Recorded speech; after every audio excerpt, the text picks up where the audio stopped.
Nous pouvons passer à la question numéro 11. Nous allons parler de la création d'un poste de 8e adjoint avec la diminution du nombre de conseillers délégués et surtout les indemnités de fonction des élus en lien avec l'élection du 8e adjoint. Donc c'est Hervé Lenné, me semble-t-il. Ah, c'est Madame Capel. Ah bah, écoutez, ne vous battez pas, surtout.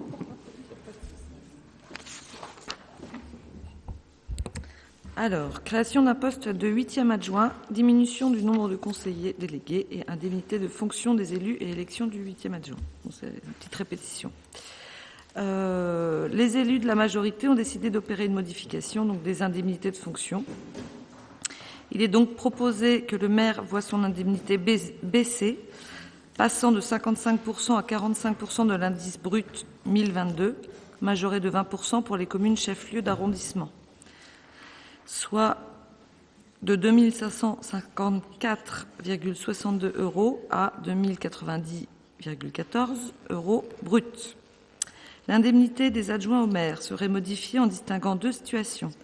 Les adjoints qui consacrent l'intégralité de leur temps à leur fonction d'élu verraient leur indemnité passer de 19 à 23% de l'indice brut 1022, majoré de 20%, soit 882,51 € à 1068,29 brut. Deux adjoints sont concernés. Les autres adjoints au maire verraient leur indemnité passer de 19% à 17% de l'indice brut 1022, majoré de 20%, soit de 882,51 € à 789,61 € brut par mois. Enfin, l'indemnité des conseillers municipaux délégués serait revalorisée de 2,62% à 5% de l'indice brut 1022, soit de 101,41 € à 193,53 € brut, afin de reconnaître leur implication dans leur mission. Dans le même temps, afin de répondre au mieux et au plus près de la demande des administrés, il est proposé de créer un poste de 8e adjoint qui sera consacré au sport, subventions aux associations et jumelage. Le nombre de conseillers municipaux délégués passerait de 8 à 7. Ci-dessous, vous avez le tableau récapitulatif. Donc l'enveloppe totale passerait donc de 9 543,45 € à 10 319 € brut. Pour rappel, l'enveloppe maximum est de 12 819 €. Donc nous sommes en dessous. En accord avec la Commission des finances, il est proposé au Conseil municipal de créer un 8e poste d'adjoint, de supprimer un poste de conseiller délégué portant ainsi à 7 le nombre de conseillers délégués et de valider la modification des indemnités des élus telles que présentées sur le tableau que vous avez. De procéder à l'élection du 8e adjoint. Cette élection a lieu au scrutin secret et à la majorité absolue. Ces dispositions entreraient en vigueur au 15 avril 2017. Bien, merci. Quelques éléments de contexte. Non, donc tout d'abord, puisque je suis concerné par cette modification, j'avais annoncé donc que je souhaitais baisser mes indemnités de maire de façon à donner aussi un signal aux affranchinés du fait de mon élection à la tête de la communauté d'agglomération. Et j'ai d'ailleurs procédé aussi à la baisse de mes indemnités de président, ainsi d'ailleurs que les vice-présidents, de façon à pouvoir nommer des élus avec des délégations au sein du conseil communautaire. Nous avons fait aussi le constat qu'après 3 ans de fonctionnement, il était bon de revoir un peu le système de délégation et notamment de regarder d'un peu plus près la situation de M. Cossec. M. Cossec qui s'implique énormément en tant que délégué en charge de la vie associative dans la dite vie associative et qu'il va souvent beaucoup plus loin que sa simple mission de délégué. Et pour cela, donc, j'ai souhaité qu'il puisse devenir adjoint, sachant que le cadre réglementaire nous permettait de le faire. Voilà, donc ce soir, je vous propose donc de nous prononcer sur cette élection de Christian Cossec, sur cette mission d'adjoint, ce mandat d'adjoint. D'autre part, nous avons fait le constat qu'entre les différents adjoints, il y avait des personnes qui avaient un investissement plus important que d'autres. Alors c'est une réflexion qui s'est faite au sein du bureau municipal. Et nous avons constaté notamment que Philippe Drelour, qui était par exemple en charge du schéma directeur immobilier, qui s'investissait par conséquent énormément en termes de temps, méritait peut-être d'être revalorisé dans le cadre de ces indemnités.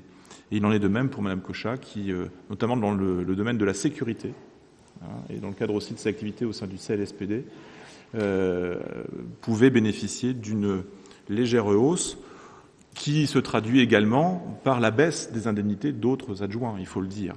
Donc c'est un jeu finalement de rééquilibrage de ces indemnités qui est parfaitement réglementaire et qui permet donc de souligner l'action et le temps consacré par certains élus à des missions qui sont particulièrement prenantes.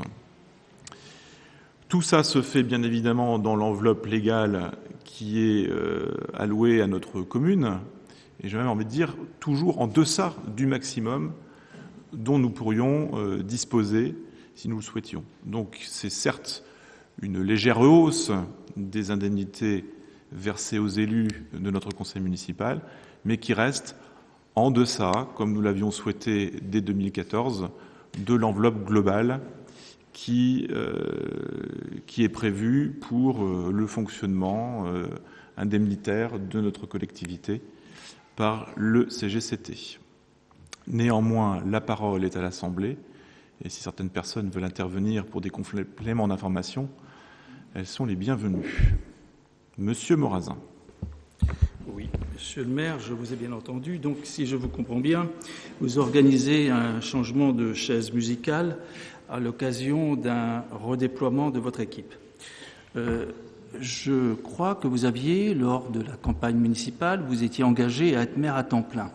Est-ce que, vous l'avez sous-entendu tout à l'heure, si je vous ai bien entendu, le fait que vous soyez président de la communauté de communes fait qu'aujourd'hui, vous sentez que vous n'êtes plus maire à temps plein et que ça nécessite un redéploiement de votre équipe, et donc que les engagements que vous aviez tenus ne sont plus tenables, et donc en conséquence de quoi, vous changez le fusil d'épaule. Est-ce que c'est ça la réalité des faits ? Et est-ce que, en même temps, certains de vos collaborateurs qui étaient vice-présidents de la communauté de communes n'étant plus vice-présidents se voient aujourd'hui accorder un changement de chaise afin de compenser des indemnités qu'ils auraient pu perdre, par exemple ? Alors, effectivement, nous sommes surpris parce que vous aviez envisagé auprès des Avranchinais, par rapport à l'ancienne équipe, de laver plus blanc que blanc, mais là, ça devient pas très blanc, tout ça. Finalement, nous sommes dans du gris à la moitié du mandat, quoi. Vous êtes à 3 années de votre mandat, vous changez totalement d'objectif, vous cumulez les mandats. Peut-être avez-vous envisagé encore de changer, peut-être de mandat encore, peut-être. Avez-vous envisagé d'ici la fin de votre mandature également de redéployer vos équipes afin d'aménager vos changements personnels ? Alors je vous remercie vraiment de m'avoir posé cette question. Ça va me permettre de répondre aussi oralement, mais de manière filmée, au texte que vous avez rédigé pour le dernier bulletin municipal.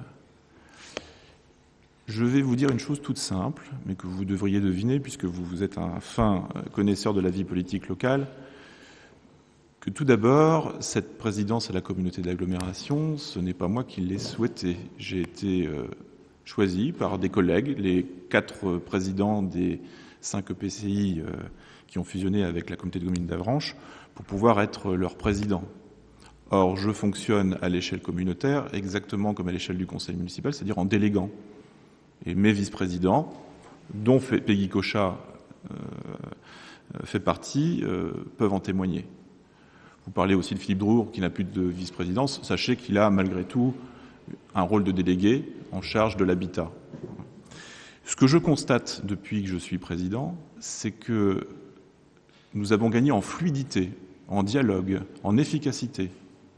Et qu'aujourd'hui, je mesure à quel point l'articulation entre le mandat de maire de la ville-centre et celui de président de la communauté d'agglomération est efficient. Alors certes, vous pouvez m'attaquer sur cette histoire de cumul des mandats. Néanmoins, je vous rappelle que la loi qui statue qui définit ce qu'est le cumul des mandats, ne va pas du tout contredire cette double fonction que j'occupe aujourd'hui de maire et de président. Je rappelle d'ailleurs que le seul mandat que je détiens, c'est bien le mandat de maire d'Avranches, sachant que l'élection à la présidence se fait par un collège d'élus communautaires. Donc j'assume parfaitement cette double fonction, sachant qu'aujourd'hui, pour la ville d'Avranches, cette double casquette, disons-le ainsi, amène beaucoup de facilité pour la commune et j'espère aussi pour les autres communes du territoire.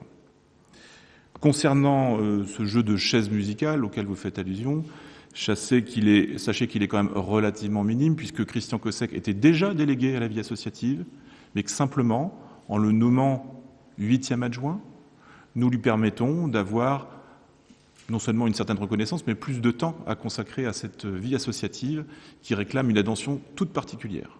Donc c'est, selon nous, une très très bonne chose que Christian Cossec soit reconnu sur cette fonction d'adjoint. Cela se fait aussi en raison de certaines délégations qui ne vont plus exister par choix personnel. Et là, je regarde Valérie Labbé qui est ici et qui, pour des raisons professionnelles, mais aussi familiales, a fait le choix de laisser cette délégation à la vie sportive, même si elle continuera à être présente parmi nous et très active, en permettant à Christian Cossec de reprendre cette délégation à travers son mandat d'adjoint autour de la vie sportive. Donc voilà les quelques explications que je voulais vous donner, mais je peux vous en donner beaucoup d'autres si vous le souhaitez. Monsieur Morazan. Oui, vous êtes, monsieur le maire, fin limier, et vous avez très bien compris qu'il ne s'agit pas du tout, dans mon esprit, de la non-cohérence entre les postes dont vous venez de parler, mais simplement de votre engagement lors de la campagne municipale. C'est de ça que moi je parle, c'est pas le reste. Et vous aviez pris un engagement ferme devant les Avranchinais, promettant d'être auprès des Avranchinais, à l'écoute des Avranchinais, au service des Avranchinais, et que vous n'auriez qu'un mandat, celui de maire à temps plein. Ça a été quand même un des arguments phares de votre campagne, et je vois qu'aujourd'hui, cet argument que vous ne pouvez pas aujourd'hui nier, c'est une évidence. Il y a des évolutions dans la vie, mais vous devez quand même prendre conscience que ces arguments étaient quand même érodés et n'ont pas été suivis des faits. Alors, ils étaient plus erronés qu'érodés, parce que l'érosion est une autre chose. Mais bon, ça, c'est pas très grave. Ce que je veux vous dire, encore une fois, je vais me répéter, c'est que ce mandat de maire est bien le mandat principal. Et je pense être au quotidien maire d'Avranches toujours à 100%, c'est totalement, ça je l'assume parfaitement, et qu'y compris lorsque je suis président de la communauté d'agglomération, je reste maire, comme l'ensemble des vice-présidents qui ont un mandat de maire le sont aussi pour leur commune. Il ne faut pas oublier que les EPCI, les communautés de communes et les communautés d'agglomération ne sont que l'émanation des communes. C'est la réalité.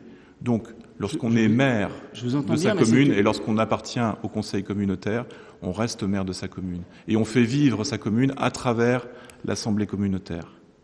Donc j'en conviens.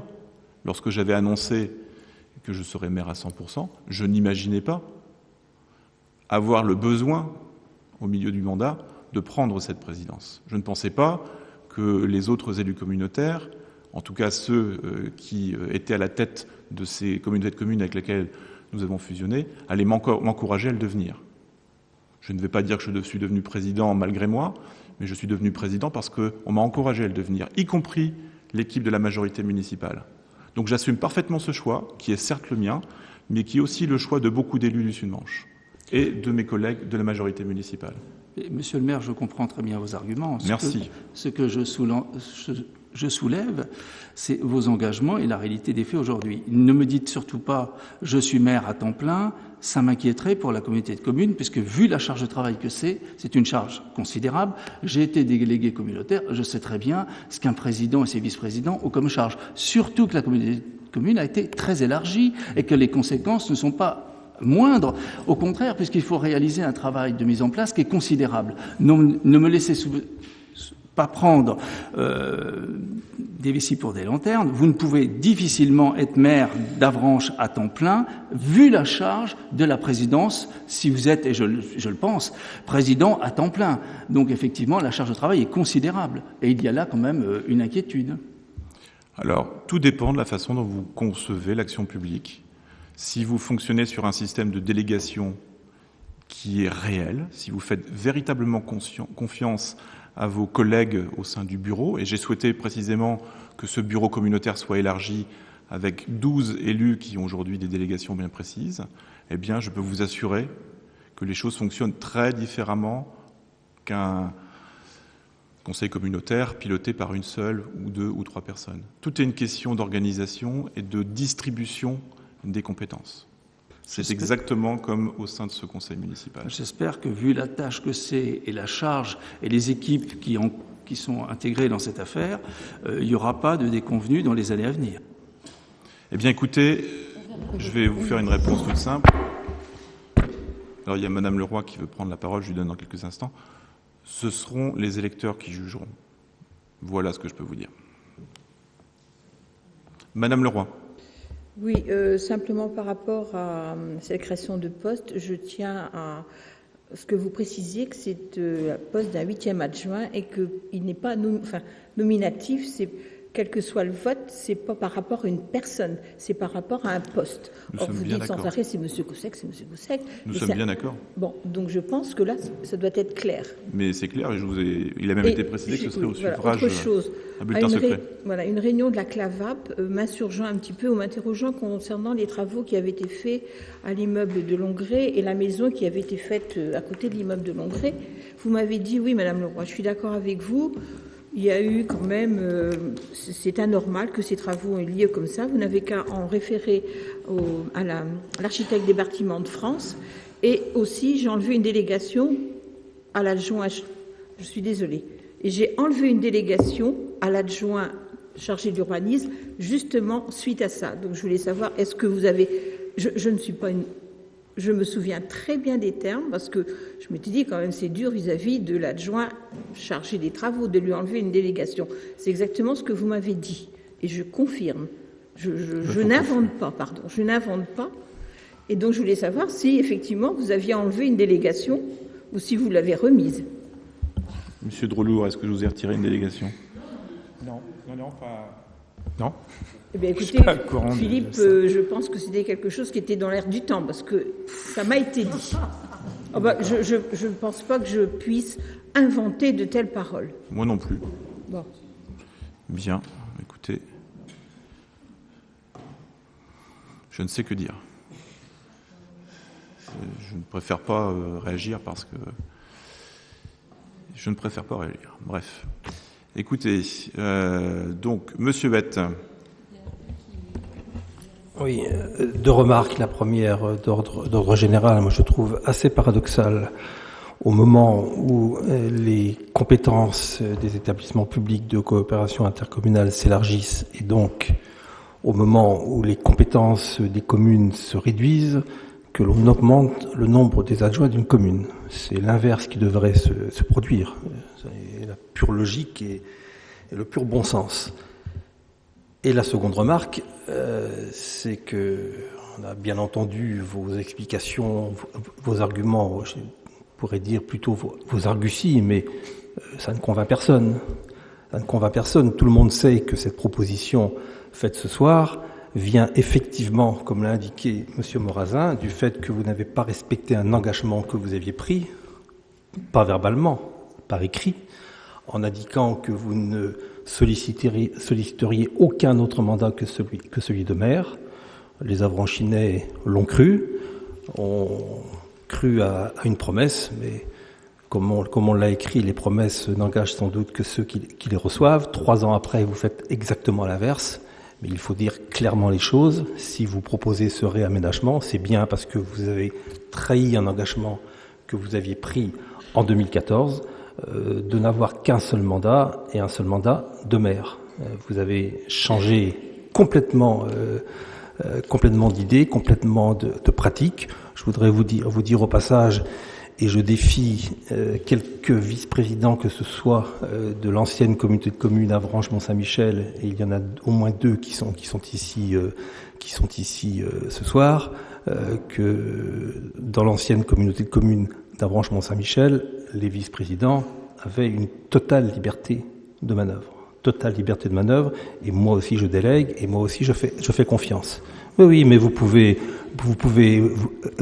railler, vous pouvez faire des pétitions de principe, mais interroger vos 2 collègues adjoints et demandez-leur s'il y a un moment ou un autre, je me suis immiscé dans leur délégation, si j'ai usé d'une quelconque autorité, je dis bien d'une quelconque autorité, dans l'exercice de leur fonction. Et vous pouvez le demander à tous les autres vice-présidents. Donc, il ne faut pas se parer des plumes du paon et dire que maintenant c'est beaucoup mieux qu'avant, maintenant il y a des délégations, maintenant il y a de la confiance, alors qu'avant, par définition, il n'y en aurait pas eu. C'est totalement faux. Interrogez les 15 vice-présidents qui siégeaient à la communauté de communes Avranches-Mont-Saint-Michel, et s'ils sont convenables, et je ne doute pas qu'ils le soient, ils vous diront exactement ce que je viens de vous dire.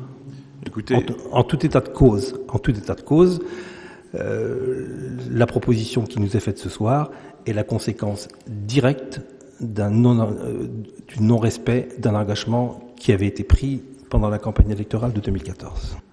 alors, petite précision. Bien évidemment, je n'ai pas besoin de demander quoi que ce soit aux autres vice-présidents, puisqu'ils en parlent d'eux-mêmes. C'est ça qui est formidable. Donc, il n'y a pas besoin de demander quoi que ce soit. Les langues se délient très, très simplement. Pardon ? Quoi donc ? Et quoi ? Vous n'auriez pas besoin, c'est pas la peine de mettre en scène. Écoutez, monsieur Hett, ne vous fâchez pas.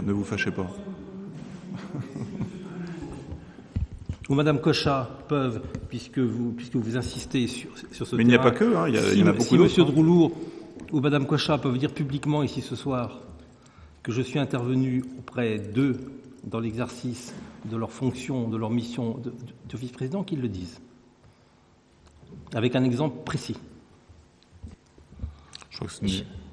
Juste comme on est interpellé directement avec Philippe, je me permets de prendre la parole. Je trouve ça dommage parce que le questionnement que vous posez là, en fait, essaie de créer une tension ou de diviser l'équipe de la majorité auquel nous appartenons avec Philippe Droulour aussi.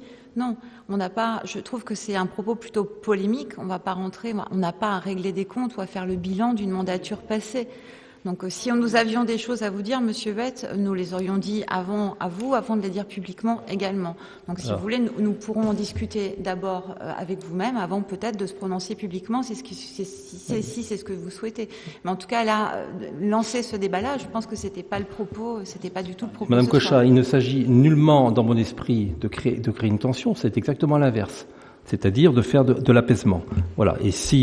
Et je le fais devant tout le monde.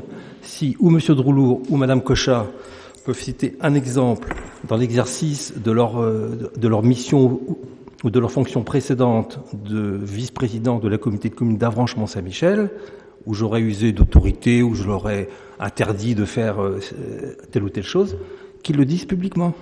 Mais avec, bien entendu, des exemples à l'appui. Monsieur Delaunay. Moi, ce que je trouve bizarre, c'est que pendant 3 ans, on vous a posé des questions sur la communauté de communes et vous avez toujours refusé de parler de la communauté de communes en municipalité d'Avranches. Et aujourd'hui, bizarrement, vous posez des questions concernant la communauté de communes alors que vous êtes toujours interdit à répondre aux questions. Donc je trouve ça bizarre. Je trouve que c'est dommage d'en parler ici puisque vous-même vous étiez mis cette interdiction pendant les 3 années précédentes. Nicolas Ferrer. Monsieur, je vous indique simplement que les affaires de la communauté de communes ou les affaires de la communauté d'agglomération se règlent au sein du conseil de communauté, que les affaires du conseil municipal se règlent, les affaires de la ville se règlent au sein du conseil municipal. Si je pose cette question, c'est parce que monsieur le maire, tout à l'heure, de façon sous-entendue, a indiqué qu'il y avait des communautés où le travail était fait à 2 ou à 3. Voilà pourquoi j'ai réagi de la manière dont j'ai réagi, parce que chacun a bien compris que c'était pour moi que cette chose-là était dite. Pas du tout. Voilà, bien sûr que si, mais vous n'avez même pas l'honnêteté de le reconnaître.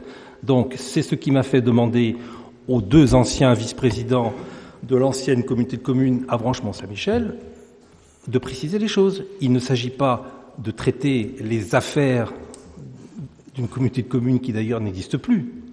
par définition. Il s'agissait simplement de demander des témoignages à 2 anciens vice-présidents de l'ancienne communauté de communes d'Avranches-Mont-Saint-Michel. C'est tout. On ne traite pas des affaires de la communauté de communes. Ils vous ont répondu simplement en vous disant que ce n'était pas ni le lieu... S'il vous plaît, monsieur Huet. Ils ont bien répondu. Voilà. Ils ont répondu que ce n'était ni le lieu, ni le moment de le faire. Et je suis bien d'accord avec vous. Ce serait vous donner une tribune que vous ne méritez pas. Monsieur Ferrer, monsieur Huet, s'il vous plaît. Ah, ça, je sais que vous le pensez. C'est vrai ? Je crois que j'ai demandé la parole. Monsieur Ferrer. Oui, j'aimerais juste recentrer le débat. Effectivement, la discussion est intéressante, mais il ne s'agit pas de se focaliser que sur la figure et la place du maire. La question numéro 11, je le rappelle, est là pour parler de la création d'un 8e adjoint et parle aussi de ce qu'on pourrait appeler un remaniement municipal. Et à mon sens, effectivement, je pense, et les Avranchinais ont pu le constater depuis maintenant 3 ans, que nous essayons d'avoir dans notre travail une façon collective de le faire. C'est-à-dire que nous avons eu l'idée d'avoir plusieurs adjoints et plusieurs délégués pour nous partager la tâche de travail, pour que nous puissions chacun, selon la mesure de nos moyens et de nos temps de disponibilité, œuvrer pour la ville d'Avranches. Et donc c'est toujours dans cette façon de travailler que nous réorientons, plutôt à la marge quand même, entendons-le bien, pour les 3 années à venir, l'équipe de la majorité municipale. Et donc voilà, je pense que l'intérêt de cette question numéro 11 porte principalement sur cela. La question des indemnités et de la place du maire et de son élection à la présidence de la communauté d'agglomération, même si vous souhaitez le mettre en avant, n'est pas la première chose essentielle dans cette question. Merci de ces précisions, monsieur Ferreira. Monsieur Lenné. Je voudrais également revenir, moi, à l'essentiel de cette question numéro 11. Il s'agit de la création d'un poste de 8e adjoint et qu'on a dit affecté au sport, aux subventions et associations et jumelages. Je répondrai donc aux propos de Rosane Leroy qui s'est interrogée sur la pertinence.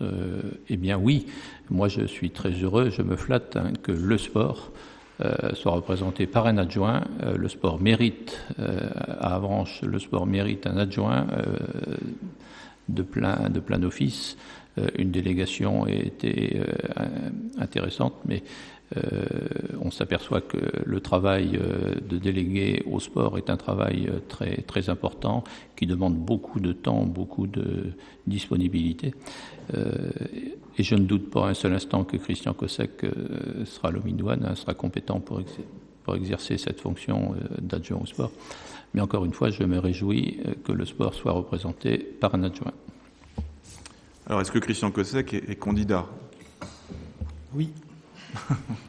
Bien, écoutez, ce que je vous propose, c'est de procéder au vote, qui, je vous le rappelle, se fait à bulletin secret et à la majorité qualifiée. Donc on va vous distribuer des bulletins, vous les avez.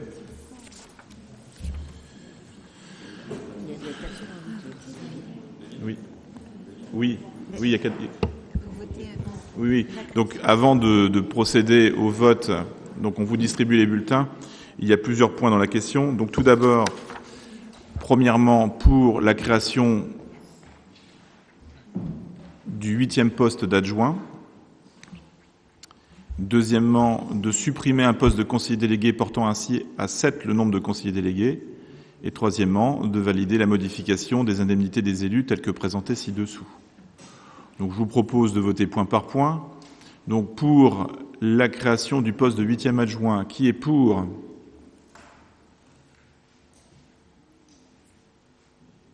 Merci. Qui est contre ? Merci. Donc à la majorité, le point numéro 1 est adopté. Pour la suppression d'un poste de conseiller délégué portant ainsi à 7 le nombre de conseillers délégués, qui est pour ? Merci. Qui est contre ? Parfait, donc il n'y a pas d'abstention non plus. Pour le troisième point, donc la validation de la modification des indemnités des élus telles que présentées ci-dessous, qui est pour ? Qui est contre ? Donc pas d'abstention non plus. Merci. Donc à la majorité, chacun des 3 points est adopté. Et quatrième point, donc nous allons procéder à l'élection du 8e adjoint. Cette élection, je le rappelle, a lieu au scrutin secret et à la majorité absolue.